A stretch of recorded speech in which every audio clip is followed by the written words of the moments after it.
Bienvenidos y bienvenidas a Ofrenda a la Vida. Si no me conocen, me presento. Mi nombre es Luisa Zambrano y tengo este podcast hace un tiempo y lo lancé sintiendo y pensando que podría ser un espacio en el cual pueda compartir yo algunas cápsulas que nos nutran y que nos sirvan para nuestra vida como la escuela que es. El episodio del día de hoy es muy especial porque tengo el honor de tener a mi primer invitado. Es mi papá, su nombre es Jaime Zambrano y elegí invitarlo porque él ha transitado varias experiencias en los últimos 5 años que han sido bien inspiradoras para mí y que siento también pueden ser inspiradoras para las personas que nos escuchan. Entonces, bienvenido, Pa. Bienvenido a este espacio. Cuéntanos primero quién eres tú. Muchas gracias, Luisita. Soy Jaime Zambrano Rodríguez, nací en Bogotá, tengo 65 años, de una familia llena de virtudes. De mi mamá aprendí el servicio, la generosidad, de mi papá el rigor, la disciplina. Una familia compuesta por cuatro, cuatro hombres y una mujer. Mi infancia fue yo pienso que muy feliz.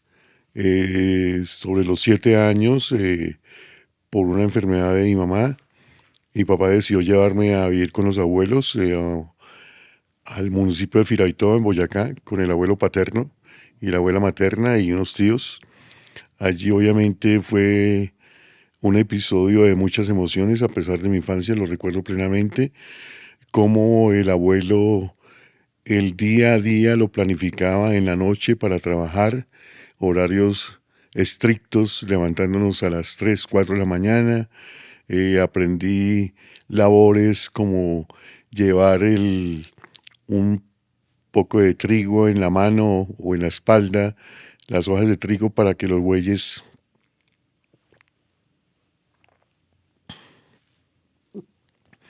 que conducía el abuelo, pues fueran arando la tierra.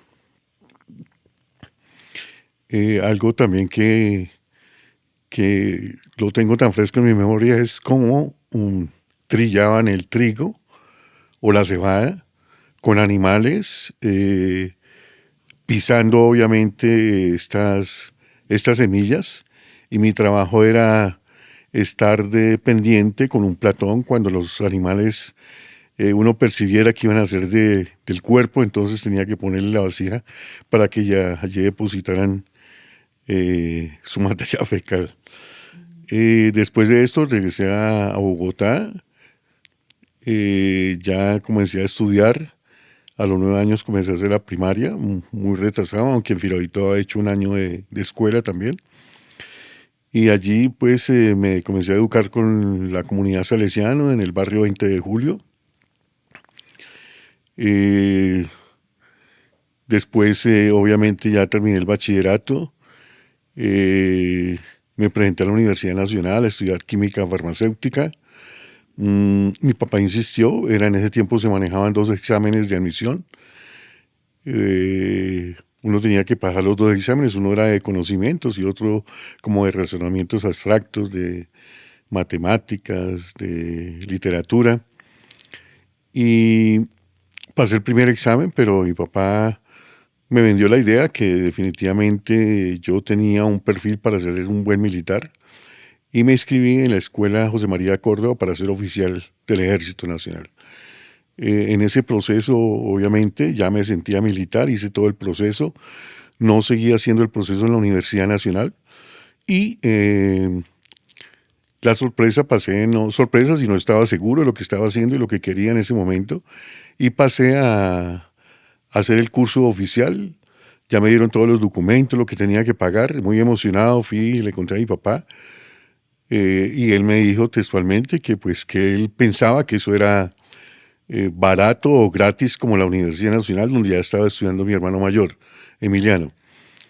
Entonces ahí no pude, pues obviamente mi papá no tenía el dinero y entiendo pues ese momento, no me disgusté ni nada, sino miré qué tenía que hacer en ese momento. Entonces decidí inscribirme en la Universidad Inca de Colombia a estudiar química y biología, pero como para hacer una licenciatura. Estudié solo un semestre Mm, Allí conocí a mi amada esposa, Inés. Y obviamente por los trabajos que teníamos en ese momento, pues yo ya trabajaba en una agencia internacional de noticias, pero era un mensajero. Eh, no alcanzaba el presupuesto para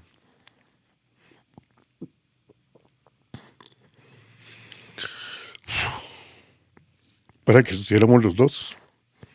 Entonces decidimos que solo ella seguía estudiando y yo miraba, pues, seguir trabajando. Eh, pues era muy disciplinado, muy organizado en mis cosas, a pesar de que era un mensajero. Me vieron con esa facultad. Una agencia internacional de noticias española F. Allí, después de mensajero, comencé a hacer teletipista. En ese tiempo se manejaba toda la información, o se enviaba toda la información por medio de teletipos. Eh, mm, y allí el trabajo mío era, los periodistas hacían su noticia o de cuartillas que llamaban en máquinas de escribir tradicionales, y a uno le daban estas noticias y uno perforaba la cinta en un teletipo y la enviaba a la central en Madrid, España, y de allí la rebotaban a todo el mundo. Fui avanzando en la agencia y ya me nombraron auxiliar de redacción, pero con la condición que tenía que estudiar pues comunicación social, periodismo. Comencé a estudiar en el IMPAO, una escuela técnica en ese momento, o carreras tecnológicas, periodismo. Eh, Llegó un delegado, o sea, el presidente de la agencia F acá en Colombia, y me dijo que lo que tenía que hacer era buscar una excelente universidad, y él tenía vínculos con la Universidad de La Sabana. Me presenté a la Universidad de La Sabana y comencé a estudiar comunicación social. Estudiaba hasta las 2 de la tarde, una de la tarde, y comenzaba a trabajar de 2 a 10. Ellos me facilitaron todo.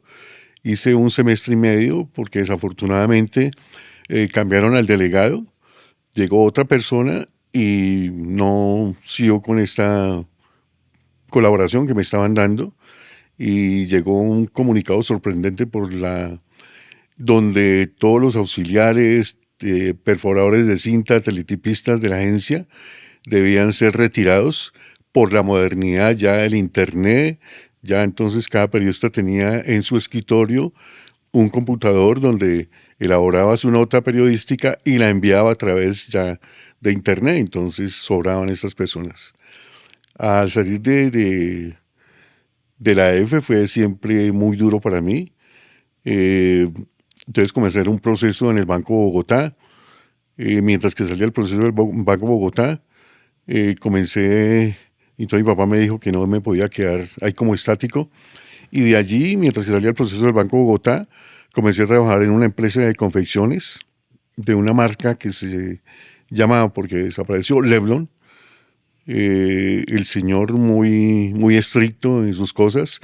Ya llevaba trabajando como 2 meses con él, y algún día me dijo que comprara una maleta. Yo era el mensajero, cobraba, llevaba notas, el papel de cualquier mensajero, y él me dijo que tenía que comprar una maleta para cargar otras cosas. Entonces cuando llegué ya con la maleta, me dijo que a partir de hoy yo era vendedor de la empresa.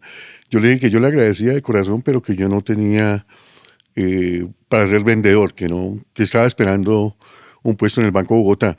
Mientras que me salía el puesto, entonces él me dijo que mientras me salía el puesto en el Banco de Bogotá, pues que cogiera el muestrario, que como conocía a los clientes y podía conseguir otros clientes. Y comencé en esa labor, y ya llevaba como 45 días en esa situación, pero también hacía papeles de mensajero. Algún día llegué a la oficina ya con el concepto que iba a renunciar, porque gastaba plata por la maleta en taxis y no. Entonces cuando llegué, la secretaria me dio un cheque. Entonces yo le respondí que yo no cambiaba más cheques de caja menor, que estaba esperando a don Luis Galvis, que era el dueño de la empresa, para renunciar. Entonces yo muy contrariado, sin embargo la secretaria me hizo ver que el cheque era el pago de mis comisiones de un mes de trabajo. Y pues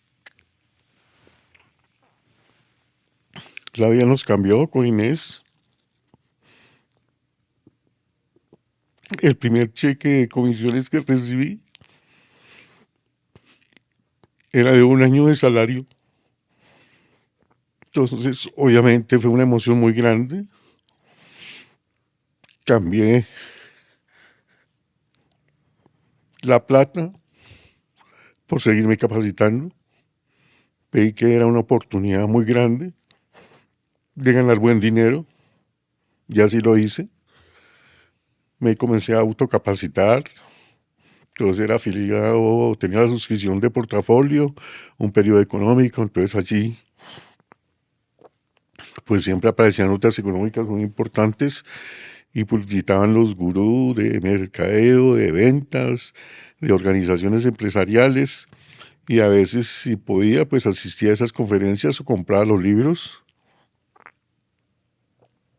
de estas personas y comencé a avanzar en la empresa y terminé siendo el gerente nacional de ventas, pero don Luis comenzó a enfermarse y me dijo que la empresa tan pronto él se enfermara o desapareciera, la empresa también desaparecía, que fuera mirando montar un negocio paralelo y eso fue lo que hice. Y después me dediqué a hacer Empresario. empresa.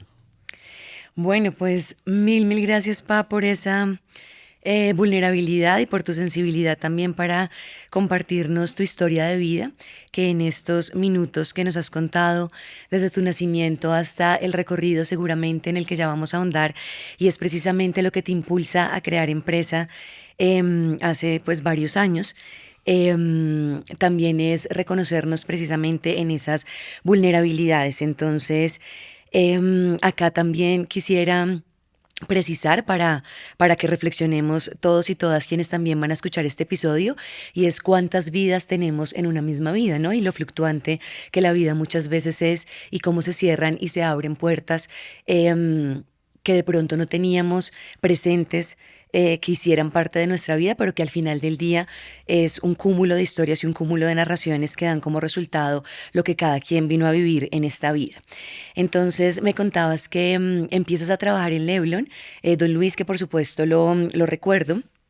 Pues fue tu jefe y quien te abre la posibilidad también de entrar a una industria, de entrar al sector textil y de confección, y sientes entonces el interés y la intención de ser empresario, que además acá, y no menos importante, recordar también a tu papá, al abuelito Agustín, que en su momento también fue comerciante y también fue empresario. Alguna vez me contabas que incluso el bisabuelo, Maximiliano, pues también en el campo y demás, pero tenía sus emprendimientos de alpargatas y bueno, otra serie de temas comerciantes. Entonces esto venía en tu ADN, incluso siento que viene en el mío también, pero me gustaría que me contaras puntualmente cómo te sentiste inspirado a crear empresa en el país y cómo todo ese recorrido de varios años empieza también a mostrar un cauce de finalización a partir del 2020. El ser empresario, yo pienso que lo llevaba pues por la misma cultura del abuelo, de mi papá. Recuerdo que de adolescente yo siempre tenía plata en el bolsillo porque me inventaba una cantidad de negocios. Si era la época de cometas, fabricaba cometas para vender.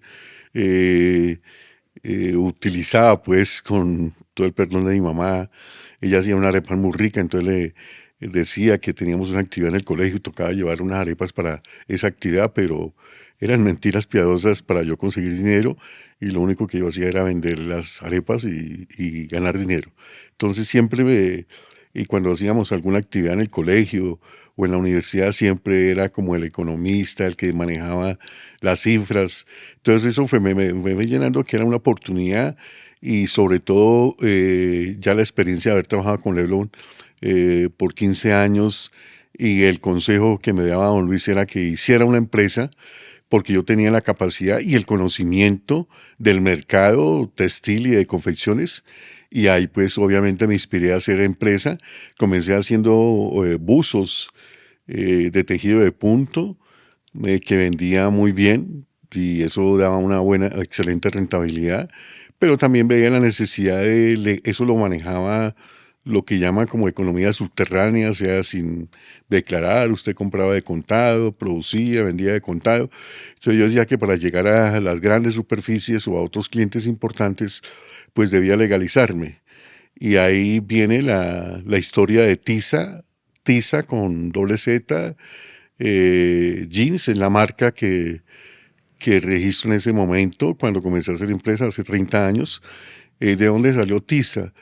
Yo buscaba desesperadamente un nombre para colocarle la marca a la empresa que quería hacer, y alguna vez cerquita al consejo vi una pizzería que decía pizza por porciones, pero a la P se le cayó la bolita y decía Tisa. Entonces desde ahí yo pienso que fue la marca que quise hacer, y daba porque es una frase o una palabra que hoy todavía se escucha cuando personas de cualquier generación y alguien tiene un conflicto, siempre la respuesta y la solución es: no le ponga tiza A la vida. a la vida. Y ese era el eslogan de la empresa. Y ahí comenzamos a hacer empresa, primero produciendo para clientes, luego tuve bastantes puntos de venta, bastantes, no, 10 puntos de venta. Luego apareció la posibilidad de vender al por mayor, entonces veía que era menos desgaste, y ya no seguimos con las tiendas, sino solo produciendo para ventas mayoristas a nivel país. Sí, y ahí ya vamos a entrar a conversar frente a los últimos 5 años, y cuando sentí la inspiración de invitarte a este espacio, precisamente es porque siento, y como hija, que en efecto los últimos años han sido retadores, han sido movidos, digamos que desde la pandemia, y seguramente para muchas personas en el mundo entero han significado pues procesos que yo llamo como de nacimiento y muerte. Y en ese momento, cuando uno siente que todo se derrumba, digamos que mirando hacia atrás desde el 2020, y como espectadora de tu vida, traigo a colación 3 momentos que quisiera nos compartieras. Uno relacionado precisamente con el proceso de quiebra financiera, de liquidación, con tomar la decisión después de casi 30 años de operación de Tisa, que viene siendo como una hija más para ti, y tomar la decisión de entrar en un proceso de reorganización en una primera etapa, luego de liquidación y de esa declaración de quiebra. Segundo, la muerte de mi abuelita, de tu mamá. Y tercero, es en este 2025 un infarto, que no sé, y tú ya me contarás cómo lo recibiste tú, pero que de pronto es esa consecuencia natural, por así decirlo, de toda la gestión emocional que también venías transitando durante los últimos años. Entonces, iniciemos con el proceso de quiebre, con esa muerte simbólica, de ese recorrido y de todo tu hacer en un porcentaje pues muy importante de tu vida desde el hacer. Bueno, el proceso de quiebra, obviamente la pandemia nos llevó a entrar en la ley 1116 con supersociedades, que es una ley de reorganización e insolvencia, donde uno hace acuerdos de pago con acreedores, con el gobierno, y comenzamos en ese proceso y tuvimos un año de gracia y alcanzamos a cumplir algunas cosas, pero realmente el mercado se puso muy agresivo, sobre todo después de la pandemia. La invasión de páginas internacionales que venden un producto pues que no da ni los costos en el mercado colombiano, el mismo contrabando, eso se fue convirtiendo ya en un dolor de cabeza, y cada día veía más complicada la situación, y a pesar de que estamos en el En la plan de la 1116. 1116, vi con coherencia que no podíamos seguir, y ya levanté la mano para citar a una audiencia con Superciudades, y donde me declaré que íbamos a liquidación judicial. Eso fue muy duro, muy duro. Es como uno pensar por momentos que en 30 años no hizo nada en su vida, que se queda totalmente ilíquido. Estos procesos de liquidación judicial son duros, en el sentido de que uno simplemente, la superioridad nombra un liquidador judicial, donde él toma posesión de la empresa y usted le entrega los activos, lo que tiene la empresa, lo que debe la empresa. Usted ya no es el representante legal, usted no tiene nada que ver ya con esta situación. y lo que más a uno le duele es que contrata a Supersociedades o el liquidador social a una persona que tiene supuestamente el conocimiento para hacer el peritaje y el costo del inventario, del local, de las máquinas, de los inventarios, y son ridículos, son personas con todo el respeto que no ven realmente el valor que aparece en los estados financieros, sino quieren regalar todo. Pero ya es una situación que uno ya se tiene que desligar. Pero que he llorado mucho, sí, lloré muchísimo. Pero enfrenté también una situación de quitarme un armario de peso en la espalda por mí, por mi familia, por mis hijas, por mi esposa. Entonces ya tomé esa decisión. Entré en un duelo profundo, muy profundo.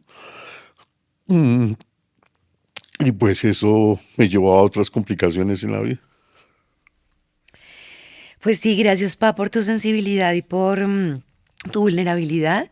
Te lo he compartido también y a mí también me genera bastante sensibilidad compartir pues la historia de una quiebra financiera después de casi 30 años de operación, porque siento que en cualquier muerte simbólica, que lo mencionaba hace un momento, digamos que el interés más genuino desde el ser es mantener y darle sostén a lo que consideramos un sueño en algún momento de la vida. Y acá lo que me gustaría preguntarte es, ¿cómo tomas esa decisión? ¿Cómo estaba también tu mente, tu corazón? Digamos que en empatía de pronto con empresarios, con emprendedores que nos escuchen, con personas incluso que como yo estamos en el caminar de consolidar y construir una marca. ¿Cuál sería como tu palabra de aliento en esos instantes en que como emprendedores, yo siempre digo que solamente alguien que es emprendedor o empresario sabe lo que eso significa? Acá hago un paréntesis y yo he tenido la fortuna de ser tanto empleada como emprendedora y eso también me da como la capacidad o me dio también la capacidad de ser un poco más empática con el proceso que estabas teniendo. Entonces cuéntanos en esos instantes en que el empresario está solo, cómo maneja el tema emocional, qué pensamientos tenías tú, cómo llegas a la conclusión finalmente de en esa audiencia de ese noviembre del 2024, si mi memoria no me falla, ¿verdad? Em, Solicitar la liquidación judicial. Bueno, yo pienso que la situación de fondo del empresario hoy emprendedor es que en algunos momentos de toma de decisiones le gana más el corazón y la esperanza y la ilusión de seguir adelante, de recuperarse, y no la razón, los estados financieros. Entonces uno ve que realmente la empresa está dando pérdidas, pero desde el fondo del corazón, con esa esperanza, uno, no me doblego, no me derrumbo, sigo adelante, pero uno termina es complicándose la vida. Y yo lo hice así, entonces pida prestado en X, pida prestado en Y, páguele a B, y ya los resultados no daban. Pues era, por encima de todo, lo más que me afectaba en ese momento eran los empleados que teníamos. Antes de la pandemia teníamos cerca de 34 empleados. Después de la pandemia nos quedamos solo con 14. Pero era como ese factor humano de qué va a pasar con estas personas. Uno piensa en los demás, en el bienestar de los demás, en cumplir sus compromisos, pero ahí en ese momento le gana el no pensar en uno, en cómo se puede afectar emocionalmente en la salud y llevar a un vacío a la misma familia y a todos los seres queridos que uno tiene pues en ese momento. Entonces el consejo práctico es, sí, uno tiene que emocionarse, ilusionarse, sentir el corazón, pero por encima del corazón está la razón del negocio.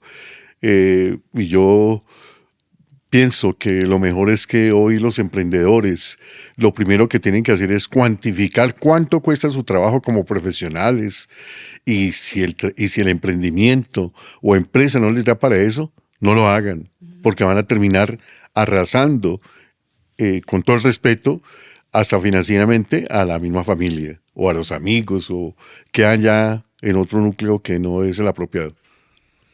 Súper, mil gracias, Pam. Y ahí también aprovechando que mencionas a los empleados y empleadas que hicieron parte de lo que llamábamos la familia Tiza, me gustaría que nos cuentes un poco frente a eso. Justo en esta última etapa que estoy segura, la mente te ha cuestionado y te ha preguntado lo que mencionabas hace un momento de qué hice en estos 30 años, no hice nada, quebré, no tengo una empresa, no hay este recurso, 30 familias sin este empleo.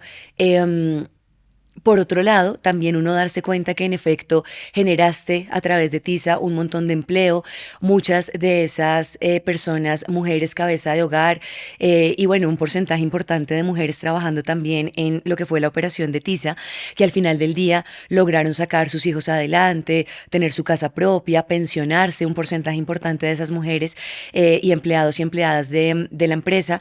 Entonces me gustaría que nos compartieras un poco que si bien es cierto, ese consejo que nos das es muy vital y es tener, como diría mi mamá, los datos y hechos de la operación también para no darse pruebas innecesarias, también cómo juega todo ese factor humano para mantener viva una operación con los empleados y las empleadas que tuviste durante casi 30 años. Desde el primer momento que comencé a hacer empresa legal, la prioridad siempre fueron los empleados, el bienestar de los empleados. Nunca hice contratos a término fijo, sino fueron indefinidos.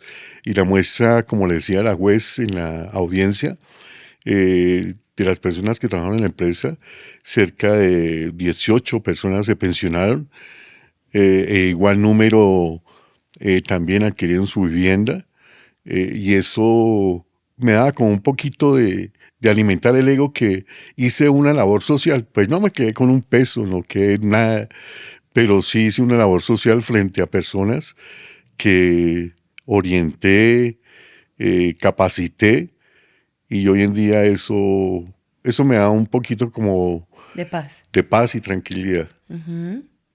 Y la muestra es que en el proceso de liquidación, pues obviamente los empleados no aparecen con deudas muy altas. Exacto.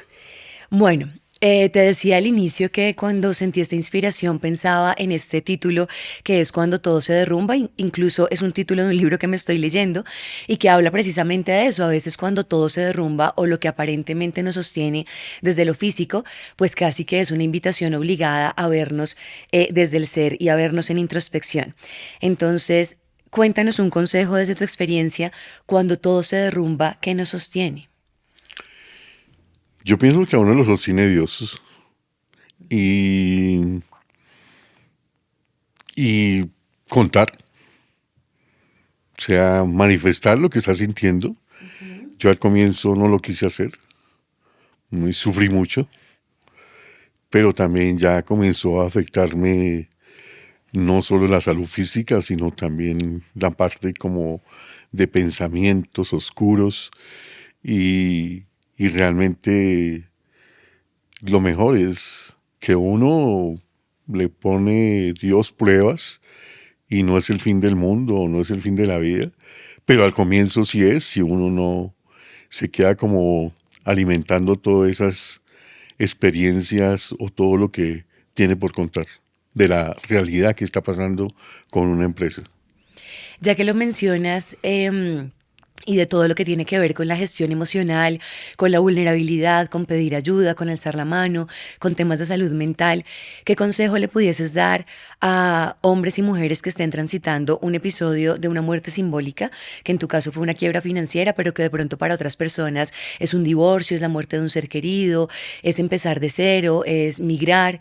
¿Qué consejo le darías frente a hacerse cargo de la salud mental y emocional, y particularmente tú siendo hombre además de 65 años, que ahora está muy, digamos, en boca la posibilidad de los hombres de adquirir nuevas herramientas desde su gestión emocional? Y alguna vez yo te decía que te agradecía porque siento que siempre me diste la inspiración de una masculinidad deconstruida y de una masculinidad muy sensible y muy abierta de corazón, pero habrán otros miles de casos de hombres que no se atreven a ser vulnerables y a compartir.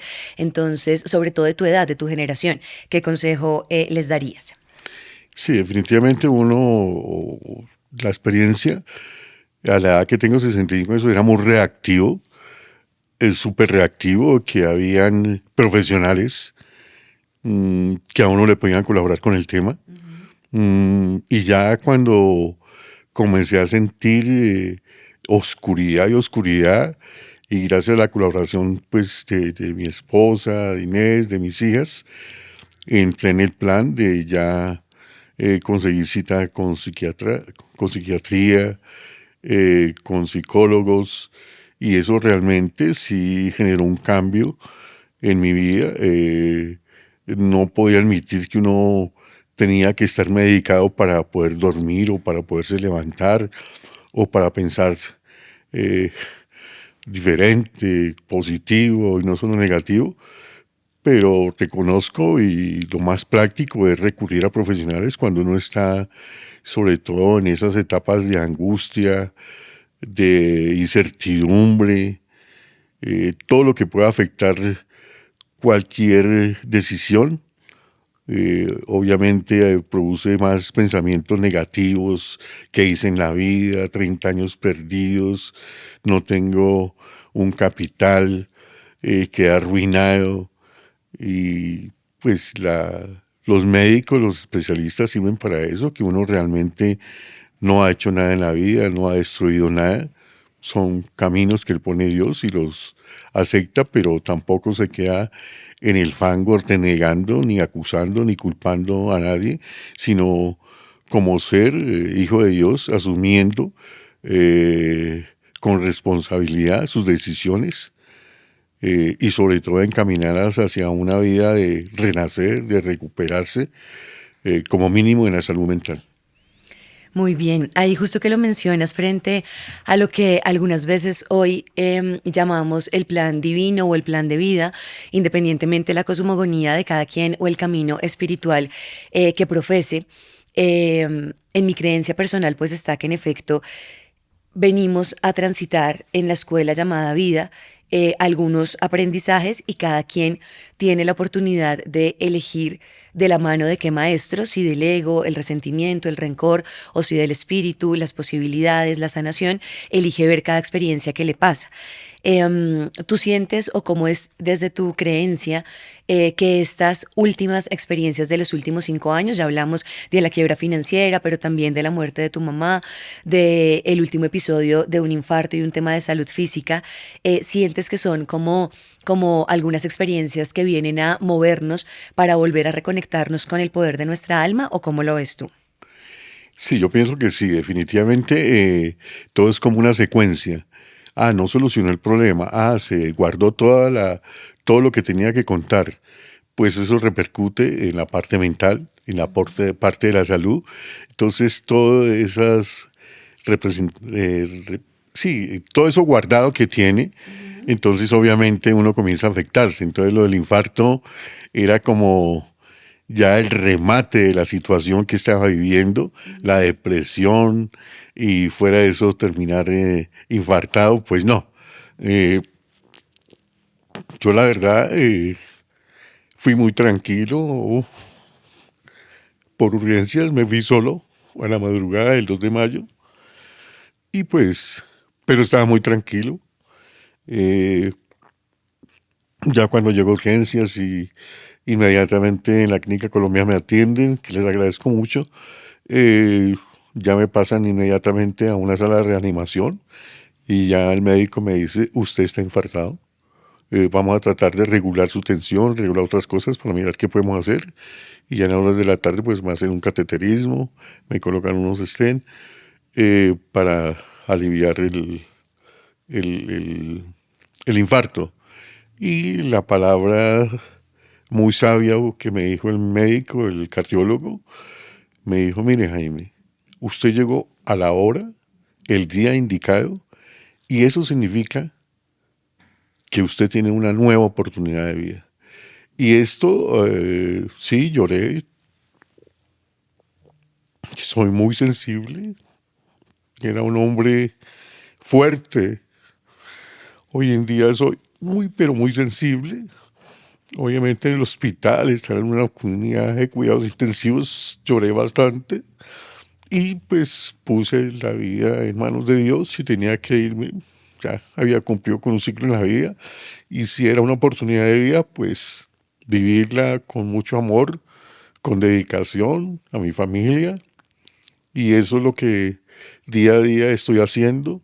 Estoy en ese proceso de recuperación, pero sé que la vida también tendrá cosas maravillosas en un futuro. Muy bien, Pa. Así tal cual como lo mencionas, para nosotras, con mi mamá y con mi hermana Ana, también significó una nueva oportunidad, ¿no? Finalmente, y cuando relatas, y ya me vas a contar más en detalle por qué eliges irte solo a la clínica y luego pues sí ya avisarle a mi mamá avisarnos a nosotras. em, pero tal cual lo que te dijo el cardiólogo, con esa nueva oportunidad de vida y esto que estamos hablando acá de cuando todo se derrumba, incluso la salud física, la salud mental, la empresa que tenías, sigue habiendo ese sostén de Dios y de la familia también. Y en ese sentido, tú, ¿qué sientes en este renacer y en este renacimiento?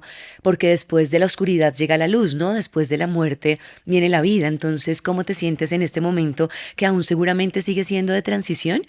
Pero ¿cómo visionas a un Jaime al corto plazo? ¿Cómo te gustaría sentirte? ¿Y qué estás haciendo para que esa nueva puerta se abra? Mm, yo pienso que lo más importante es ir superando esas etapas, la quiebra, la enfermedad, la muerte de mi mamá. Uno, si se propone, obviamente con el acompañamiento de profesionales, como les decía, uno va saliendo. Y la invitación es a veces uno como trabajador, como emprendedor, como empresario, qué tiempos de calidad de vida se da a uno mismo y qué tiempos de calidad de vida le da a la familia, a su núcleo primario. Uno siempre, casi me atrevo a pensar que uno cuando está en esa época productiva, como empleado, como emprendedor, como empresario, piensa que todo es eterno y no, no, definitivamente no, nada es eterno, sino que uno tiene que, pues, por más que quiera planificar, estar expuesto a circunstancias adversas en la vida. Yo me hacía la reflexión también, yo en la vida me he caracterizado porque soy un buen escucha, soy un buen consejero, con mi familia, eh, con primos, sobrinos, hermanos, con trabajadores. Y cuando llegué a esta situación decía, es impresionante cómo la gente me busca para que oriente, para que dé el consejo preciso, y en este momento yo no tenga la capacidad de darme el consejo que necesito. Entonces estoy retomando primero el factor confianza en mí mismo y ver la vida desde la plenitud de compartir con la familia, y pues obviamente hay cosas que me siguen afectando, pero igual sigo superando, estoy haciendo actividad física, sí estoy en un proceso casi de pereza mental, si se puede llamar, unos días como que se, todo se ilumina, otro día todo se oscurece, pero es el mismo proceso con las medicinas que estoy tomando. Yo criticaba a muchas personas cuando tomaban medicamentos, yo nunca tomé medicamentos en mi vida. Hoy en día comienzo desde las 5 de la mañana hasta las 10 de la noche tomando medicamentos, pero es parte del goce de la vida también y verme en esa situación, y sobre todo que quiero transmitir que la vida a uno le da muchas sorpresas, pero depende cada uno como las quiere tomar. Entonces yo ya decidí darme el consejo que la vida no es una tragedia, es una fiesta cuando se presentaron estos problemas, y lo veo así, desde el carnaval de mi vida y no la tragicomedia de mi vida. Y eso es lo que estoy transmitiendo a todos mis seres queridos y a la gente que me conoce. Bueno, muy bien. Ahora me gustaría saber hoy qué miedo tienes.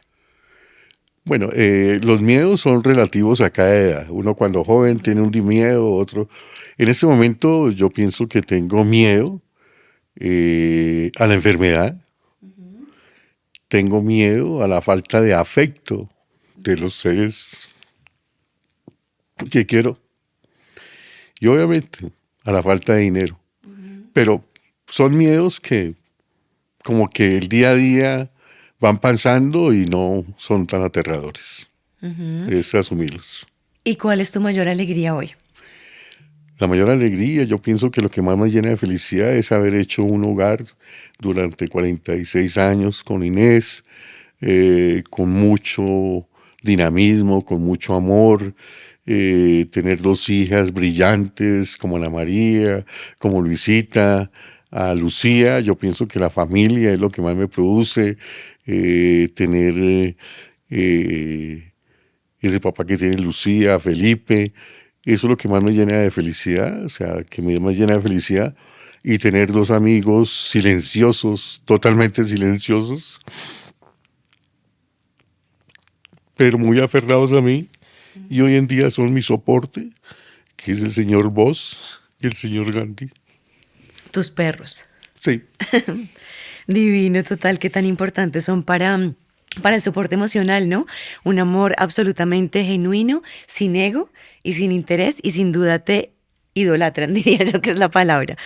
Y bueno, papito, dos últimas preguntas. La primera, al principio nos contaste sobre tu infancia, sobre esa experiencia de vivir un tiempo en Firavitoba, en Boyacá, de pronto de desligarte de tus papás en esa primera infancia. Y hoy el Jaime de los 65 años, y ya que tuviste una infancia tan activa, tan dinámica, con tantas ideas, con tantas ilusiones, con tantos proyectos, ¿qué le dirías a ese Jaime niño? No, yo lo recuerdo plenamente y he comenzado también a mirar circunstancias adversas en este momento y recuerdo qué haría Jaimito. Entonces eso me emociona porque yo era un niño muy feliz, toda mi adolescencia muy feliz, jugué todo lo que tenía que jugar, disfruté la vida con plenitud. Y sobre todo ese niño uno no lo puede perder, ese niño a uno le da salidas en momentos de angustia y es recordar momentos de la vida. Entonces yo recordaba lo de ventas. Entonces en un tiempo en el colegio estudiaba en la mañana y en la tarde conseguí un trabajo en una carpintería y el trabajo mío era lijar tablas y en esas tablas imprimían figuras de las tiras cómicas y los viernes llegaba gente por esas tablitas decoradas con figuras de los cuentos de esos momentos y la gente, pues yo le pregunté al señor qué se hacía con eso. Me dijo, no, ellos venden, van a los parques. Entonces le dije que si me daba la posibilidad y el señor me dio la posibilidad y para mí eso era un mundo totalmente diferente, irme a un parque a pesar de que era un niño o un joven y buscar a la familia con la ollita que se estaban comiendo ahí el almuerzo y decirles y ofrecerles las láminas, eso era un ingreso, mejor dicho, que yo no me lo podía imaginar. Entonces ganaba plata, también vi la oportunidad de ganar plata como árbitro de fútbol de salón o microfútbol, monté una empresa con una persona como socios de arbitrajes de todo tipo. Llegué a ser árbitro federación de la Federación de Fútbol de Salón. Entonces, uno como que se alimenta de ese niño que le fluía todo, le fluía Sin todo miedo. y no tenía ningún tipo de miedo, o sea, todo lo manejaba muy, muy naturalmente. Entonces, yo pienso que es ese Jaimito o ese niño de cada uno de nosotros nunca debe desaparecer. Recuérdenlo, lo verá que él tiene la solución cuando tiene problemas graves. Así es, eso te iba a decir. La pregunta entonces era más allá de Jaime, ¿qué le diría a Jaimito? Es Jaimito, ¿qué sientes que le diría a Jaime hoy? ¿Qué te diría Jaimito? ¿Qué consejo te daría? No, que disfrute la vida como siempre la he disfrutado. Que hay personas que me aman, que me quieren, mi familia, mi esposa, mis hijas y mucha gente. Entonces que disfrutar de ese amor, disfrutar de cada momento. Y sobre todo que no piense que todo es como la situación plata y económica. Entonces Jaimito tiene que decirle a Jaime, quítese ese paradigma que tiene, que usted era el que pagaba, que usted era el que gastaba, que usted era el proveedor.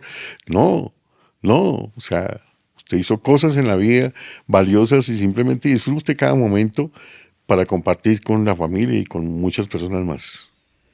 Bueno, pues Pa, muchas gracias por tu tiempo, por tu sensibilidad, por tu vulnerabilidad, por estos consejos finales que también nos has compartido, que sin duda alguna, como les decía al inicio, cuando sentí la inspiración de que conversáramos en este espacio, fue por varias razones. Primero, pues porque te amo con todo mi corazón, porque eres un ejemplo para mí impresionante. Y que valga esta oportunidad también para agradecerte y reiterarte los ojos con los que yo te veo y con los que siento te vemos, todos quienes te amamos y te vemos de cerca en los momentos de oscuridad. A veces nos nublamos y no vemos lo valioso que somos, y allí está pues nuestra red de apoyo para recordarnos lo que en esencia somos. Entonces, agradecerte, recordarte que te amo con todo mi corazón, que a través de ti también he aprendido en estos años y en toda la vida. Gracias por tu entrega, gracias por tu educación, gracias por tu empuje junto con mi mamá para formarnos a mi hermana y a mí. Y acá hago un paréntesis de gratitud y patrocinio a Ana María Zambrano, mi hermana, que es la que nos permitió tener esta grabación en un set muy lindo. Y a Nico también, que nos está grabando. Y nada, papito, de verdad, muchas gracias por tu tiempo, por tu entrega, por tu sensibilidad, por enseñarme también como mujer un hombre abierto de corazón, un hombre sensible, un hombre generoso, un hombre amoroso. Y de verdad, que sepas que te amamos con todo el corazón y que estas experiencias de los últimos años también nos han nutrido como familia y nos han reafirmado que cuando todo se derrumba, allí están nuestros vínculos más profundos, y que cuando todo se derrumba, Dios nunca se marcha. Así que muchas gracias, y regálame una frase final o un consejo final, un mensaje final que nos quieras entregar. Yo pienso que lo que uno tiene que hacer es disfrutar cada momento de la vida y sacarle tiempo, por más que esté ocupado en su emprendimiento, en su empresa, en su trabajo, sáquele tiempo y disfrute con la familia. Es lo único que a uno le quedan, esos bellos recuerdos. Y eso alimenta el espíritu y el alma para uno seguir adelante. Así es, esa es la nutrición real del corazón. Así que muchas gracias también a todas las personas que nos escucharon. Gracias por su tiempo. Esperamos que esta conversación haya sido igual de valiosa y nutritiva como lo fue para mí. Para quienes están en redes sociales, recordarles entonces que mi Instagram es @LuzZambranoDuque, Zambrano con Z, y me ocupo una parte de mi tiempo de compartir mensajes relacionados con la autoexploración espiritual, con el autoconocimiento, segura que es allí donde está esa fuente inagotable de riqueza interior que nos sostiene a pesar de las experiencias y de los sub y bajas naturales que todos y todas tenemos en este paso por la tierra y en esta escuela llamada vida. Así que mil gracias y nos vemos en un próximo episodio. Gracias, Pa.